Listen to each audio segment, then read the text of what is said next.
আদি মোহনাকে বলে, মোহনা তুমি কেমন আছো? মোহনা বলে, ভালো আছি আয়ান, আমি তো তোমার স্মৃতি নিয়েই বেঁচে আছি। দেখো না, আমি একজন ডক্টর, এত লোককে সারিয়ে তুলেছি, আর নিজেকে কিছুতেই সুস্থ করতে পারছি না।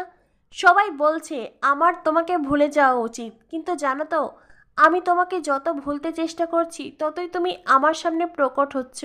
আমি পারছি না তোমার সাথে কাটানো সেই মুহূর্তগুলো ভুলে যেতে। আমি তোমার স্মৃতি মনে করাতে করাতে কখন যেন আমার নিজের মনকেই হারিয়ে ফেলেছি আয়ান। আমি আর আমার মধ্যে নেই, আমার সবটা জুড়ে এখন শুধুমাত্র তুমি আছো। আমি কি করে তোমাকে ভুলে যাব আয়ান? মোহনা আদিকে তার মনের সব কথা খুলে বলতে থাকে। এক সময় পরে মোহনা গিয়ে আদিকে বলে, I love you Ayaan, I love you so lot, আমি তোমাকে খুব ভালোবাসি। আর এই কথাগুলো পিছন থেকে শুভ শুনে ফেলে। শুভর মাথায় যেন আকাশ ভেঙে পড়ে, সে ওখান থেকে চলে যায়। শুভ মনে মনে বলতে থাকে, যত তাড়াতাড়ি সম্ভব আদির স্মৃতি ফেরাতে হবে, নয়তো মোহনাকে থামানো সম্ভব হবে না। শুভকে চিন্তিত দেখে শিরিন বলে, বৌদি ভাই কি হয়েছে? শুভ বলে, যত দ্রুত সম্ভব তোদের দাদার স্মৃতি ফেরাতে হবে। এরপরে ঋদ্ধি, শিরিন, অয়না সবার সাথে শুভ প্ল্যান করে।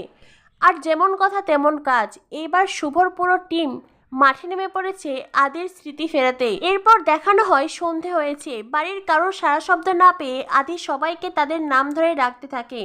তখনই পিছন থেকে শুভ এসে আদির চোখ ধরতেই আদি মনে করে তাকে গুন্ডারা অ্যাট্রাক্ট করেছে। সেই মুহূর্তের কথা আদির ঝাপসাভাবে মনে পড়ে।